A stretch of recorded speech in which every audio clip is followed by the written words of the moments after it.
there, Willowbrook, and thanks so much for doing our daily Devo today. We are in Matthew chapter 18. And many years ago, as in when my kids were really, really little, we went to Disney World as a family. Now, if you've ever been to Disney World or really any amusement park, you know that everybody kind of takes on Disney differently. Some people, they've got all their matching shirts. They're taking all of the photo ops. They've mapped out their characters or their food. Well, the Allens, our plan for Disney was that we didn't want to spend the day standing in line. So we made a plan. We were the very first people to get to Disney. Like, we were the very first people in line when the park opened.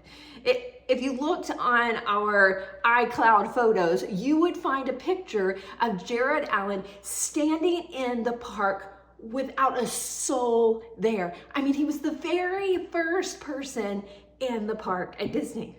And we were proud. I mean, we had accomplished what we were going for. We were going to be the first people to get our fast pass and to really take on these rides.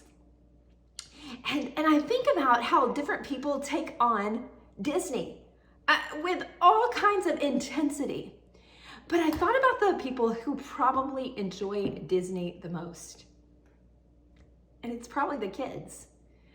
Because the kids didn't even pay for their ticket in. The kids, they're not trying to manage who's wearing what or what who's going to ride what ride or what character we're going to see next. They don't even have that kind of control. They walked in with magic in their eyes to soak up and enjoy Disney. I thought about that as I looked at Matthew chapter 18, because the disciples of Jesus are approaching God's kingdom like many of us may approach the magic kingdom. You see, they're asking Jesus, who is going to be the greatest in your kingdom?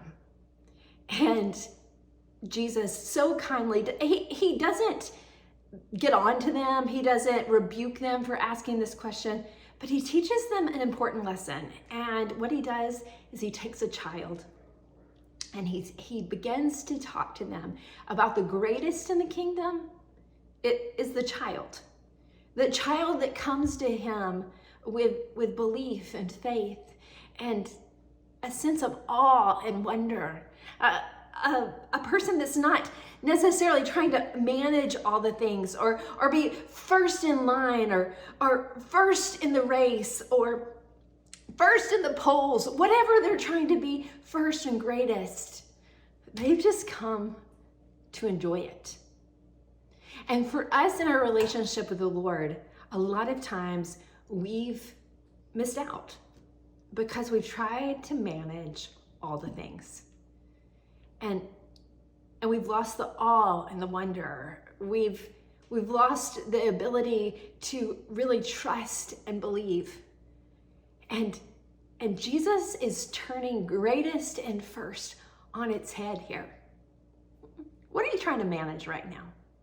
What's something that you have an intensity for that you haven't approached God like a child? You haven't trusted him. You haven't turned over control to him. If you want to be the greatest in the kingdom, it says that you've got to come to him like a child. A child doesn't even know what he doesn't know. A child just believes. A child has awe and wonder. We serve a God that you can be in awe of. We serve a God that when you come, let go of control like a child. Really believe and let your life reflect. You don't have to manage everything. You don't have to be the first to everything or the greatest at everything. You just have to enjoy him. You have to trust him. And with that, you will experience what it is to be the greatest in the kingdom. Oh, Willowbrook, I love you, and I hope that you'll have a happy Wednesday.